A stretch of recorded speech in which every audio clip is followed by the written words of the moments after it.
Welcome to Breaking the Line, the ECNL Podcast, a bi-weekly look at all things related to the growing elite clubs nationally, the ECNL. For more information on the ECNL, visit us at www.theecnl.com. Now, here's your host for Breaking the Line, the ECNL Podcast, former U.S. Soccer press officer and longtime soccer broadcaster, Dean Linke. I am Dean Linke, thrilled to be with each of you and delighted to just sit by the fireside or go for a walk with this edition of Breaking the Line, the ECNL Podcast. Christian Lavers, the ECNL president and CEO, spends the next 40 minutes or so with Doug Lemov, who is out with a new book. In fact, the book was due to hit yesterday, December 8th, and it is called Coach's Guide to Teaching. Doug Lemov is a managing director of Uncommon Schools and leads its Teach Like a Champion team, designing and implementing teacher training based on the study of high-performing teachers. He is the author of Teach Like a Champion 2.0 and co-author of Practice Perfect, and as I just mentioned, author of this new gem of a read, Coach's Guide to Teaching. I can tell you that Christian's visit with Doug on Breaking the Line, the ECNL podcast, was not just a lesson in soccer. This was a podcast for every parent homeschooling, every coach at every level in every sport, every teacher remote teaching, and every manager on Zoom. The knowledge Doug shares with Christian, and to be fair, the insight that Christian offers about Doug's book, well, it breaks the lines of soccer. Jason Cutney, ECNL Boys Commissioner, calls Doug Lemov, and I quote, one of the best presenters of teaching information I have ever seen in person, and he added that this podcast was excellent, a great listen, end quote. I agree with Mr. Cutney, and I believe you will too, as I will hand over the show to ECNL President and CEO Christian Lavers, a very smart and well-read man himself, for his visit with Doug Lemov, out with a new book called Coach's Guide to Teaching, and we bring you that interview after this quick message from the ECNL. As the game continues to evolve in the United States, the ECNL remains the standard of excellence in youth soccer. The Elite Clubs National League has grown to include over 200 clubs and nearly 50,000 players across the country, with a robust competition platform for teams, educational resources for coaches and clubs, and unparalleled identification and development opportunities for players. Alongside its member clubs, collaborating to create a better future, the ECNL continues to raise the game every day. The ECNL is more than a league. This is Breaking the Line, the ECNL podcast. I'm Dean Linke with Christian Lavers, the CEO and president of the ECNL. And this one is all Christian because I'll tell you what, this guest is big time. He's so big time, we're going to let Christian run the entire 45 minutes with it.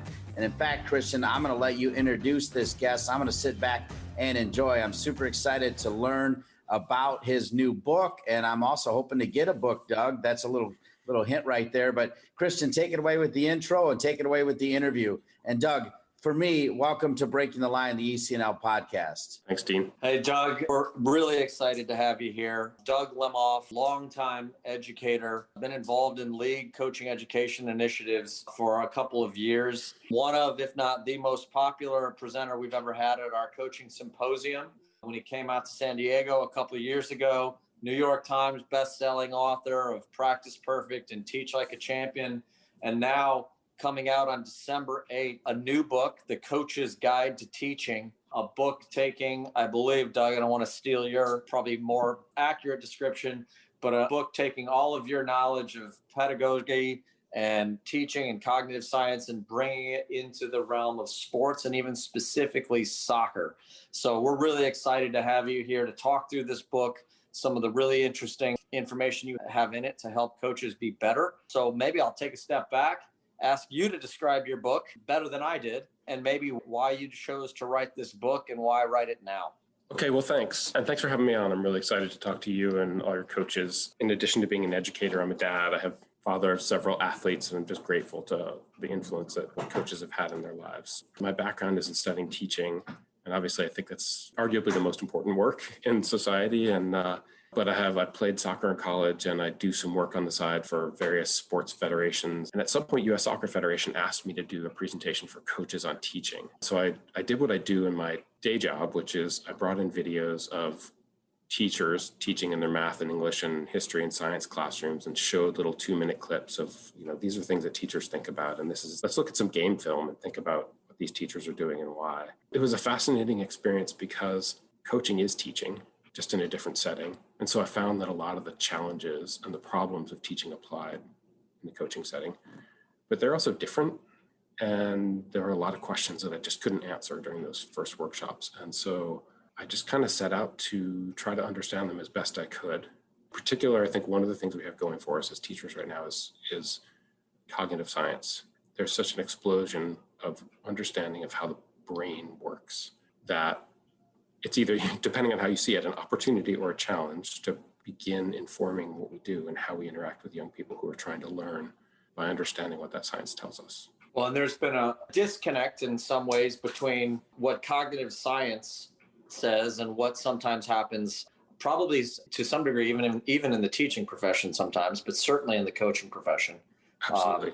Definitely true of both professions. And so we've talked in the past, and sometimes if you're not aware of what cognitive science says about what people learn, and maybe that we should be clear on, cognitive science is actually about how the brain works for people to learn. Yeah.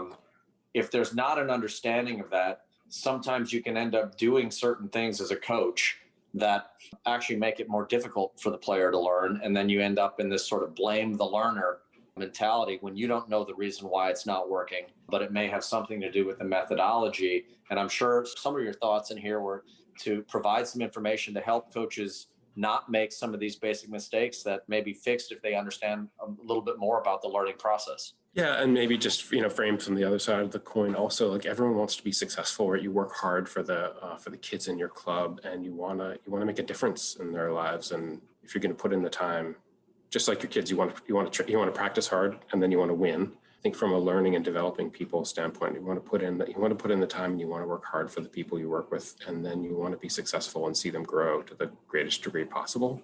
And so I think maybe that's a lot of what the book is about, which is, here are things that you can do, hopefully some small changes, probably also some slightly larger changes that you can use to get a little bit more out of every training session, a little bit more learning, a little bit more progress for all your athletes. Well, and before we jump into some specific questions in the book, I think it's a little bit of an understatement to say that you've worked with a federation or two. You've worked and talked with some of the leading sports personalities in some ways all over the globe. And you certainly have helped train tens of thousands of educators through your books and your workshops and the presentations. I think what's really cool about this book is that these are not, to use an analogy, this is not sort of academic comparisons of teaching and coaching. You get right into the details and into the real context of the field and what's happening with coaches in real life. So this isn't some theoretical book. This is very practical. Yeah, well, thanks. I'm glad that it felt that way. I tried really hard. I'm not a cognitive scientist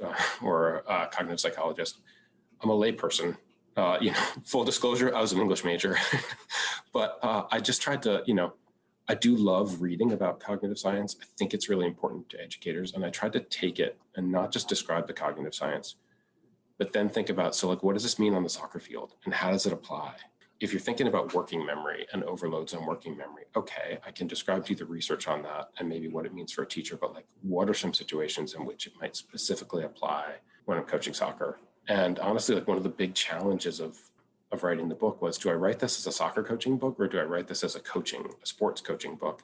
And in the end, I decided to try and make the great majority of my examples through the lens of soccer, because I think it's the sport that I know best. And I just think it's important to respect the domain knowledge of the field.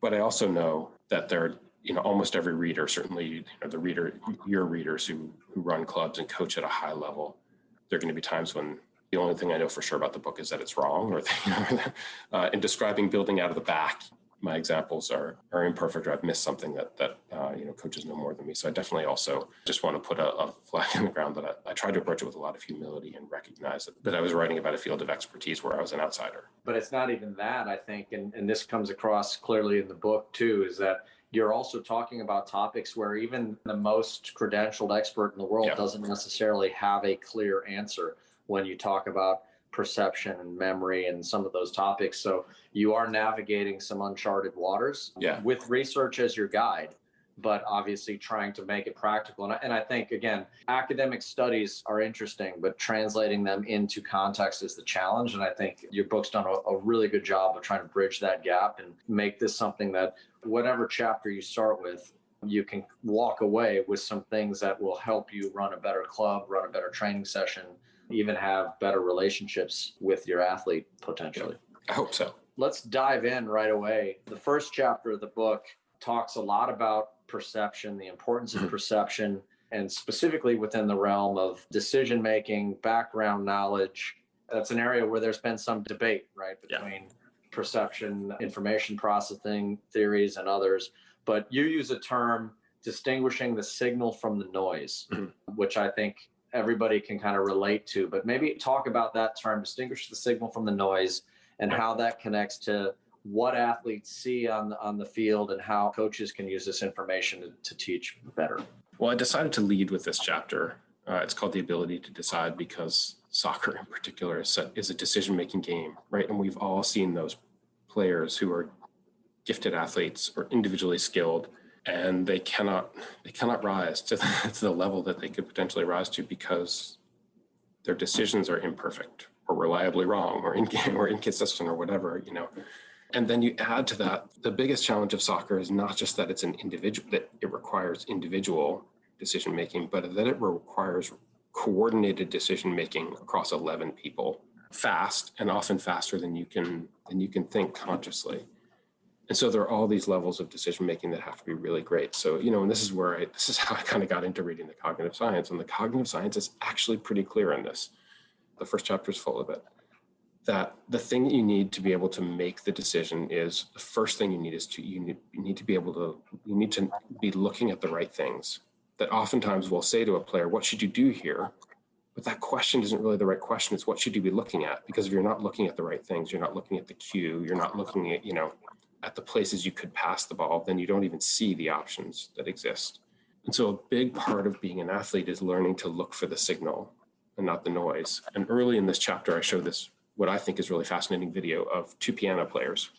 One of them is a world-class expert, and one of them is his student, who's a very good novice. And they're wearing eye tracking glasses when they play. So you can see what they look at. And the really interesting thing is that you would think that one of the marks of expertise would be that an expert's eyes would take in more information than a novice's in a situation, but actually his range of eye movement is much less than hers. And what that tells us, and by the way, there's a similar video of Cristiano Ronaldo essentially doing the same thing. They put eye tracking glasses on him when he's approaching a defender. And what you find is that experts know where to look for the cue that tells them what to do next. And their eyes are actually quieter. This is a scientific term, the quiet eye, than novices whose eyes are nervously scanning the field for what they're not exactly sure. And so being able to look for the signal, the cue, the thing that tells you what to do, as opposed to scanning, nervously for noise, is one of the most important marks of expertise. And it just struck me that we don't spend enough time thinking about athletes' eyes. Even who I talk about Albert Pujols in the book, who in their early 20th century was the best hitter in the major leagues. And the key to hitting a fastball in the major leagues is reading the cue from the pitcher before he releases the ball, because the ball arrives at home plate in 0.4 of a second, which is faster than you can have a conscious thought. And so for years, people thought, we'll make baseball players better hitters by teaching them reaction time, fast hands. But it turns out that Pujols actually has below average reaction time. What he's great at is reading cues from the pitcher as the pitcher is getting ready to deliver the ball that tell him fastball or slider. Where's the pitch coming? He's reading hip rotation and angle and arm channel and things like that. But he's not even aware that he does this. If you asked him what makes him a great hitter, he would say, it's my bat speed. And so it was this happy accident somewhere in his life of someone, somewhere, some accident taught him to read the cues that told him what decisions to make. And it's not much different in soccer. What we call instinct or IQ or game knowledge is often understanding where to look so I see the signal and not the noise. And for the players for whom that works, it's often a happy accident. In other words, no one intentionally set out to teach them to look better. They just see the game better. And for the players who that doesn't happen, could we make it different? Is there some degree to which we're failing them if they never really learn to read and see the game, and we're always shouting at them because they make terrible decisions because they're looking left when they need to be looking right, or they're looking away from the defender when they should be looking at the defender's front foot to decide how to attack him, et cetera. So one of the things I hear you saying here is that it's not just about when to look or not even where to look. It actually goes deeper than that into what specifically are you looking for. And at some level, we all know this, right? Because our eyes take in billions of pieces of information of everything around us, and yet our brain focuses on, I don't even know what the percentage is. I think you reference it in the book, but point whatever percent of the information that comes in, our brain actually brings to our conscious attention or even finds relevant. But when you put that into the context of a soccer player making decisions, it should make you think or make you pause on how you maybe intervene with a player, because it is quite possible that they are literally not even seeing the appropriate information to make a decision, no matter how obvious you as a coach think it is. You said a couple of things that I think are really important there. One is how you intervene. Yes, I think it's worth thinking about whether what do you see or what should you look at is a better question than what should you do, right? Because if I ask a player, what do I see? And he tells me, there's no pressure on the he's a center back. There's no pressure on the man with the ball. It tells me that he knows what his cue is to determine how tight to mark. And so now I just need to tell him, okay, so there's no pressure on the ball. What does that mean you should do? But if I ask him what he sees and he tells me some random detail, then I know he doesn't know where his eyes should go, and that I can ask him what he should do. But if I want him to be able to do it on his own, the first thing I have to do is tell him what to look for. So can be an autonomous decision maker. So that's critical. The second thing is, because we understand the game, we see and understand what's happening, but our players don't necessarily. And that's because we have much better background knowledge. And so one, we're sort of fooled by what's obvious to us is not actually obvious to young players. And two, there's this huge opportunity to build background knowledge intentionally. And this is one of the big surprises of cognitive science and the cognitive scientists. I quote Daniel Willingham talking about this, which is people believe that knowing facts and having knowledge is the opposite of higher order thinking and problem solving, and that somehow you interfere with problem solving if you cause people to know basic facts and knowledge about an endeavor. But in fact, it's the opposite. Critical thinking is domain specific. You can only think deeply about things that you know about. So if you want people to think deeply and perceive a lot about the game of soccer, you have to give them a lot of background knowledge, and they have to understand concepts like between the lines and spacing and things like that. And so there's some curriculum work to be done if you really want players to be autonomous and to make effective decisions and to perceive well and to learn from experience. The tricky part here is some of the things you talk to, when you hear them, they sound simple, but it's the old phrase, maybe simple to understand, not simple to do. Yeah. A couple of examples that maybe you can comment on. One being somebody who's never seen a soccer game before will see 22 people running around on a field in two different colors, right? Yeah. And they won't see much more depth or sophistication than that. Then you go to the next, somebody with a little bit of experience now knows that, well, there's some players that are maybe forward in the attacking area. There's some players in the middle. There's some players in the back. And so they start to see this group of 11 as a 4-3-3 or a 4-4-2 or whatever the general shape of the team tends to be. And then you go further in experience, and then you'll see somebody who instantly can see in a back four when a player may be out of position because there's too much space between one back with another in defense or something like that. But that sort of increasing ability to chunk or to recognize instantly what is the system and then what is the context and the exact positioning of these players is a factor of really, really complex brain function and learning and distinguishing relevant versus irrelevant information. So is that kind of what you're speaking about when you're talking about the role of background information? Yeah, I mean, I think that's a big part of it, which is one thing is, a lot of it is experience and knowledge. And the aggregation of thousands of iterations of background knowledge, which means like players have to start seeing and understanding the game as it looks when it will be played at a very young age. You won't be able to turn, if you want players to start making sophisticated decisions at age 14 or 16, you will not be able to turn it on and suddenly say, great, let's start making decisions unless they've seen it all along. Because chunking is in some ways a product of experience. I tell the story in this book of, I don't name him, but I'll name him here. I was sitting at a Philadelphia Union game with Ian Munro, who played in the Scottish Premier League and in the Premier League. And he's literally eating a sandwich and talking to me. And out of the corner of his eye, he suddenly says, the left back is out of position, he's exposed. And I look down at the field and like 3 seconds later, he says he's lost his man, he's turned inside to try to correct and he's going to get burnt. And 3 seconds later, ball over the top to the man he's left unmarked, and it's 1-0 for the opposition. Literally, he's barely paying attention to the game, and he saw this because he described to me, he has a mental model for what the back line should look like. He describes it as being like a teacup, like a tea saucer. That's the sort of shape to him that it should look like, but a lot of people have mental models without having words for them, but basically something looked out of place to him. That is the product of years and years and years of experience. And so even barely looking, something snaps to him when he sees it out of place and he knows that it's wrong. So one, there's a lot of experience there, but I think two, there are ways to accelerate the rate at which players learn. And I think that vocabulary is one of the ways to do that, right? You start to look for things that you understand, and the things that you understand are things that you can often name. You think about like daughter plays in a really great club, and she had one coach who talked about receiving on the half turn and one coach who talked about receiving side on. As far as I know, those are the same thing. But because they use different language for it, she failed to connect.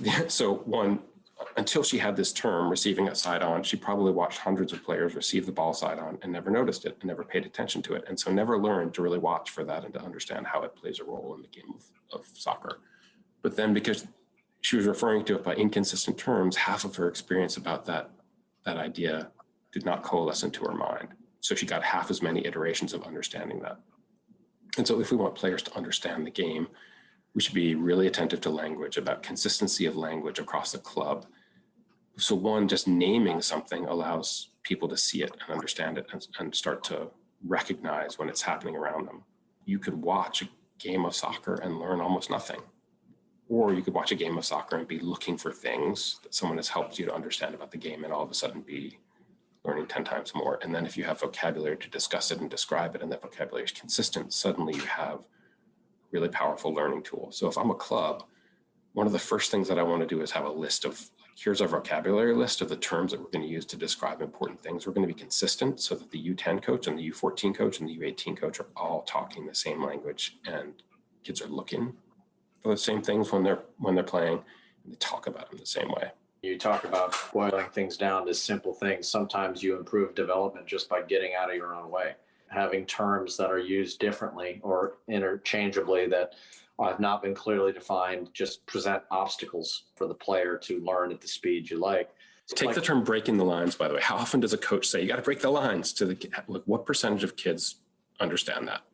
Really understand what that means when it gets said to them at U14. I guarantee you that in many clubs, half, 2/3 of the kids are like nodding away when that term is used and they have no idea what it means, or they understand it vaguely, but not sufficiently to pragmatically imagine how they might use it in a game. That's another culture issue, right? Because kids are great at nodding along and saying yes when they have no idea what they're talking about, but they don't want to look silly, or maybe they do think they know, but what they think and what you think are not the same, which is another interesting piece, right? Yeah, no, it's great. Chapter 4 is all about this idea of checking for understanding, which is how do you understand, how do you understand the gap between I taught it and they learned it? And of course, kids won't really tell you because they don't know either.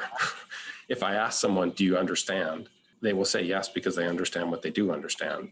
But they don't, there are a lot of things that they don't yet know that they don't understand that they can identify for me. And so, a very small thing I talk about in the book is just this, like, we constantly ask this question, everybody got it? And so everyone nods and says yes. And I guarantee you that that is a false signal.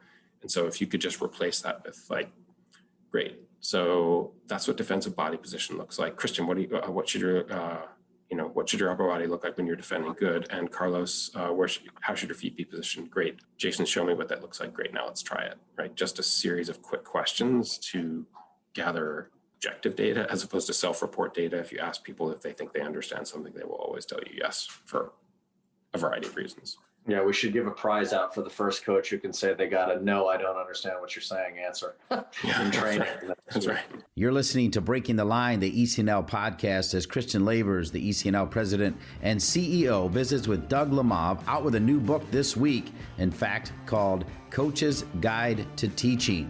When we come back, Christian and Doug dive into a chapter about forgetting.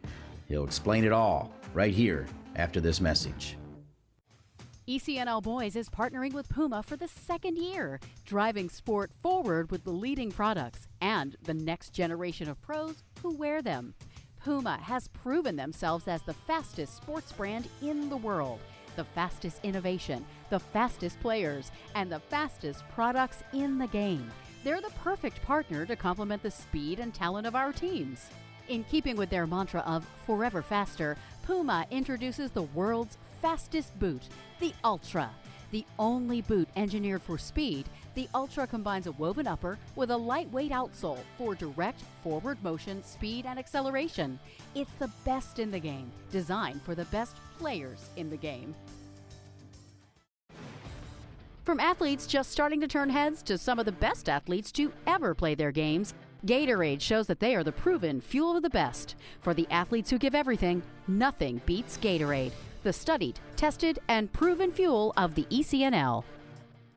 We now return to more of this week's edition of Breaking the Line, the ECNL podcast, as ECNL president and CEO Christian Lavers visits with Doug Lemov, out with a new book this week called Coach's Guide to Teaching. There's a whole series of things about training design that probably is a lot longer conversation in terms of how do you make a training optimal for helping perception develop. But there's another piece to this, which is the term that you use in the book is spiraling and spiraling and the forgetting curve and really what methodology should include so that you know that not only are you teaching this concept or take any specific behavior that you want, you can teach it on training on day 5, but that doesn't necessarily mean much. Yeah. So can you talk a little bit about that? Yeah. So what is the single most overlooked factor in learning? Forgetting. Period. End of story. In schools, classroom, sports setting, everywhere. Think about this for a minute. You have forgotten almost everything that you have learned in your life. And if you doubt me, have kids wait 15 years and try and help them with their history or their math homework. Right? And our athletes are no different. They have forgotten almost everything that they have learned in a training session. And the most practical application of this is to realize that performance and learning are different things. Performance is what you're able to do in the midst of training. So at the end of practice, we're working on building out of the back. And by the end of practice, we look great. Everyone understands their role, and the ball is cracking out of the back. It's fast. It's on the ground. The passes are struck right. Tuesday afternoon, we're great. We're ready to go. And what people forget is that performance is not learning, and that as soon as players walk off the field, forgetting begins. And forgetting is a ruthless and tireless enemy. And in fact, in the book, I present what's called a forgetting curve, which cognitive scientists have known about for more than 100 years. 12 hours later, people will understand about 50%, will remember 50% of what they've learned. Over the course of several days, they will forget the great majority of what they've learned of anything. Any group of people. So when you look at the end of a training session and you believe that your players know how to do something, you're wrong. They will not remember it on Saturday unless you use retrieval practice, which is you practice it again and bring it back into their working memory and rehearse it again. And then they will begin to forget it again afterwards. But each time they practice it again, if there's space between the rounds of practice, they'll forget a little bit less, and the forgetting will happen more slowly. I think this tells us a couple of things that are really important. Number one is that it is almost impossible for there to be anything that players could learn in a single, even a perfect training session, will not be able to install something in players' long-term memory, and they will likely forget most of it. So we have to come back to things and repeat them with gaps in between. So with increasingly longer spaces. There's another great phrase in the book, which is the best time to remember something is when you've begun to forget it, right? When you struggle to remember it, the neural pathways to recalling it are are better encoded in your brain. And so ideally, if I wanted to work on building out of the back, I might work on it on Tuesday and Wednesday, and then take a couple of days off and come back to it a few days later, and then take a couple of more days off and come back to it later. And the process of forgetting will make players struggle to remember it, which actually will make them remember it better in the long run. But unless I hit it multiple times, players are not going to remember it.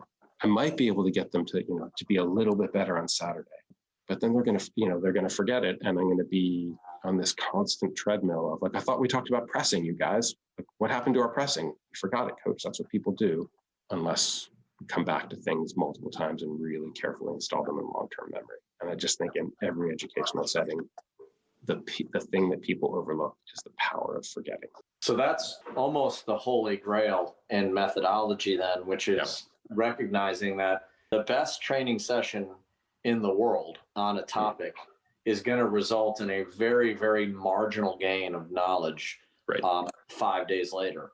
So it really emphasizes, especially in development and when you're teaching players, the importance of planning, not a session, not a week, but of looking at planning in a much more longer time horizon to make sure that all the different things, all the different behaviors that you need to teach in terms of decisions and perception, that they're layered in time and time and time again. And you just can't do that off the cuff by saying, all right, what have we not done in a while? Let me just add this to the session.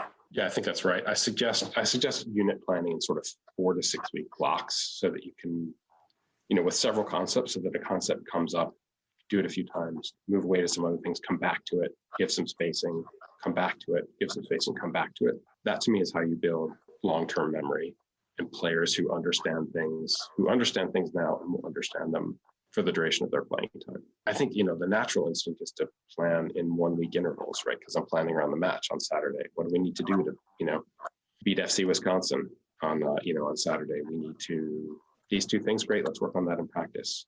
But then really I cover things once or twice. I don't do sufficient work on them to drive them into long-term memory. And 6 weeks later, they're forgotten.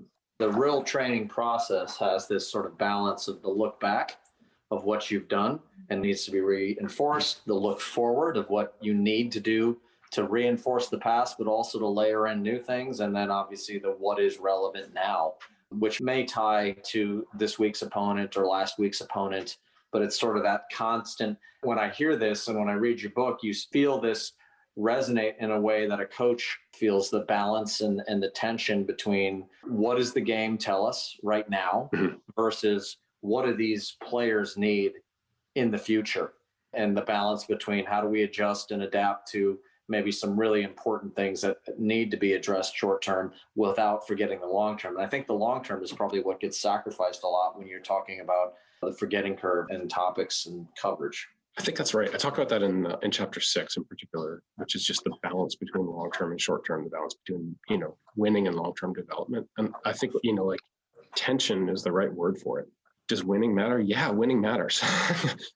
That's, in the right way, winning matters. Like that is the desire to win is what helps you discover your limits. And it's part of the joy of sports. So you can't ignore winning, but there are also tensions between managing too much for the short term and managing for long-term player development. And in many ways, a lot of the incentives are stacked around short-term goals of winning, right? If you don't win, suddenly your parents are like, well, maybe we should go to another club. This club's not very good. They don't win.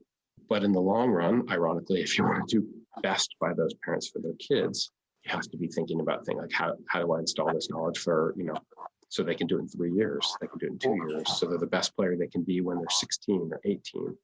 And I think that's a real challenge in the profession. That there's no simple resolution for it. But I think one of the important things that I talk about in that chapter is the first thing I want to do is align my parents so that who is the person with the greatest interest in my making long-term decisions in their child's benefit? Parents. Who are the first people shouting for short-term incentives? Sometimes it's parents. So if they're doing that, I have to help them see the game differently so they know what to cheer for and what to want and what to value, so that it's easier for my coaches in my club to make the right decision. It's quite possible that most players spend their lives playing in coaching environments where the great majority of decisions are made for them based on short run short run outcomes. And I think another example you use in the book, the interesting part of this example is this is so typical in coaching discussions, especially with this long versus short-term development issue, but you framed it in a different way, which is the kid who's really, really successful young. And then as they get older, very significantly tails off in terms of relative performance compared to, people that were behind. Typically that example is used within the context of early physical maturation versus then everybody else catching up and that not being enough. But you looked at it, again, we go back to perception, which is probably appropriate again, as it's the first chapter, about how the difference in that player's tailing off long-term probably has as much or more to do with the years spent making no decisions and with no instruction on perception. And then at some age, when somebody finally says, hey, this is something you need to do and be aware of, it's not a switch that you can just flick on. They're years behind in these iterations. Can you talk a little bit about that? Yeah, I think sadly, some of the kids that we coach the worst are the kids who are best early on, right? They're positive they're like these incredible athletic outliers. And it requires an incredible amount of self-discipline to coach a player like that, who can win games for us and therefore assuage our egos by feasting on balls over the top that he can run down that no one else can, or by taking it himself or herself in a way that, is unsustainable in the long run. But in the short run, they can win games for us and everyone cheers like crazy for them. And why do you unleash them? The parents are dreaming of the beautiful future of this kid. And so they want to see him score 4 goals. And they don't really care if the goals are scored on a heavy touch, on a heavy touch in open field that's not going to exist in 3 years. And so the discipline to be able to coach those early positive outliers for the long run and not for the short run and say, I know you can do that now. I know you can score 3 goals and win the game for me now. But if you want to be balancing that with where you're going, I'll not be able to do that in 5 years. And so let me teach you to play another way. Also, let me teach you to look for your teammate. And so you understand how to find the passing lanes, things like that. Those things are critical too. What a great listen. And we are not done. We return for the final segment of Christian Lavers' visit with Doug Lemov, the author of a new book out this week called Coach's Guide to Teaching. When we return, they talk about feedback. Feedback for your players, so important. That after this message. Stay with us. Soccer.com is proud to partner with the ECNL to support the continued development of soccer in the U.S. at the highest levels. We've been delivering quality soccer equipment and apparel to players, fans, and coaches since 1984. Living and breathing the beautiful game ourselves, our goal at Soccer.com is to inspire you to play better, cheer louder, and have more fun. Visit Soccer.com today to check out our unmatched selection of gear, expert advice, and stories of greatness at every level of the game. Nike is a proud sponsor of ECNL Girls. Nothing can stop what we can do together to bring positive change to our communities. You can't stop sport because you can't stop our voices. Follow Nike on Instagram, Facebook, and Twitter.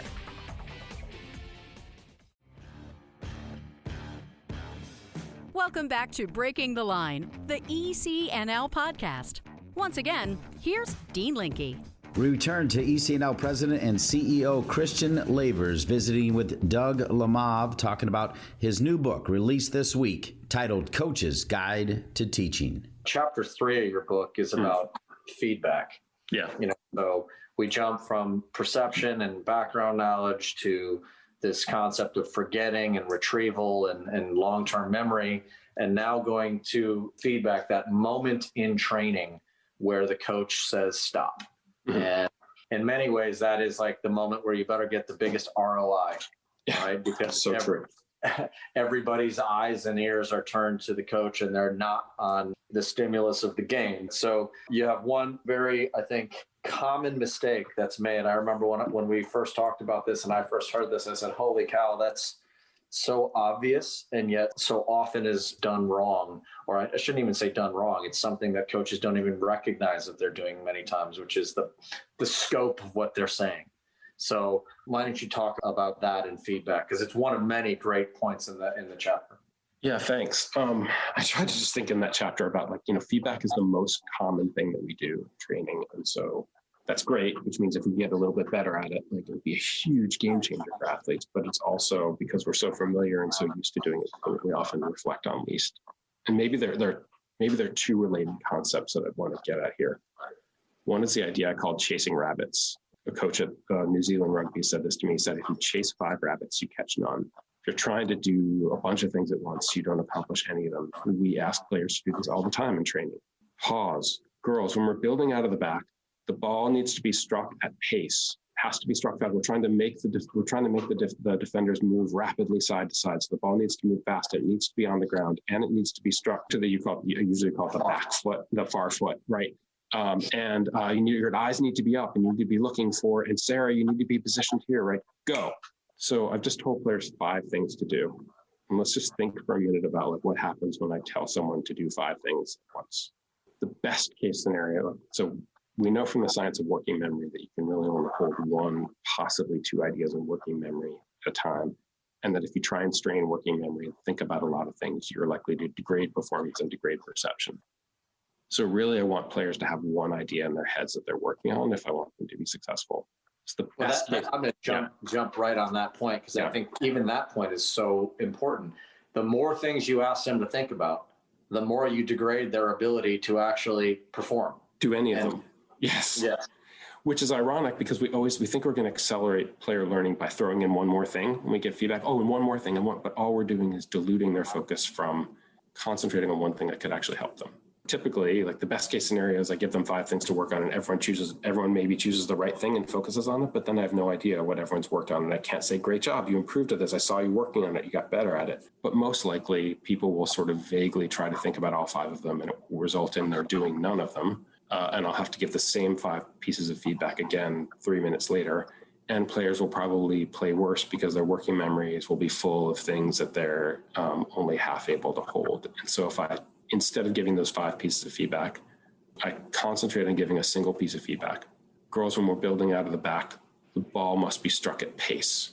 Let's start there. I want to see every ball pinged on the ground to the player we're trying to reach. Let me see that now. Go. Right. Then we do that for a couple of minutes. I say then I can all of a sudden start doing the second thing, which is aligning my live feedback to my stoppage feedback. Yes, Sarah, that's what it looks like. Harder, Vivian, strike the ball harder, right? Like then I can help players to understand whether they're using my feedback effectively and signal to them that I'm looking to see whether they use my feedback because my feedback is important. I will actually get there faster if I have 5 stoppages with 1 thing each than if I try to have 5 stoppages or 5 points in a single stoppage, because then I will just be churning away on this treadmill of things I ask players to do that they can't accomplish.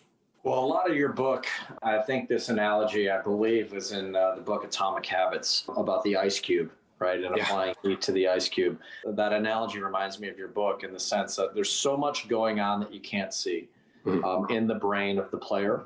And there's so much impact that everything you're doing, whether it's training design or when and how frequently you're repeating something, to what you're intervening with, when you intervene, and how many things you talk about when you're intervening. So much of this stuff that you can't see that is actually impacting the learner or the player. And so part of the takeaway, I think, from this is that if you're very disciplined about what you're doing as a coach, you're not going to see immediate changes, but you will see consistent long-term changes. It's like the ice cube that goes from 5 degrees to 20 degrees. It's still an ice cube, and you think nothing's been accomplished, but a lot has.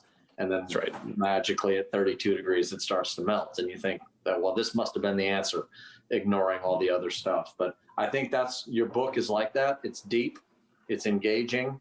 We're really excited to see it come out here again on December 8th. And appreciate you being here with us. Is there any last thoughts you'd like to share about the book or about this process? Yeah, I mean, it can't all be right. I tried to describe just a lot of, there has to be, there have to be some things that I got wrong in there, but I really did try to study the game through the lens of coaches as teachers so that they could be successful and make the maximum difference in athletes' lives. And I just think that's a really important thing. So I can't wait to hear what coaches say and hear the feedback and continue learning alongside them. That's been one of the pleasures of working with organizations like ECNL. So fingers crossed, and people, I hope coaches will be in touch and let me know what they think and what's useful and what's not. Well, I know coaches in our league will read it and will be very thankful for it. So, Doug, I really appreciate you being here. Again, the book is A Coach's Guide to Teaching, coming out on December 8th. I'll be getting it for all the coaches in our club for sure, but we appreciate you being here. This is Christian Lavers with ECNL's Breaking the Line.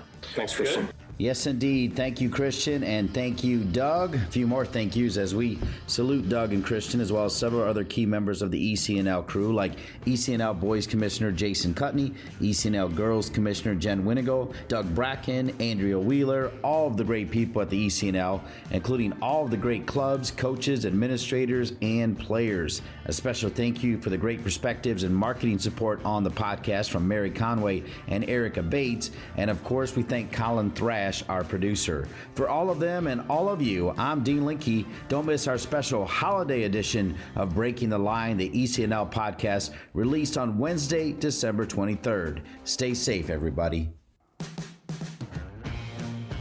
Thanks for listening to Breaking the Line, the ECNL podcast.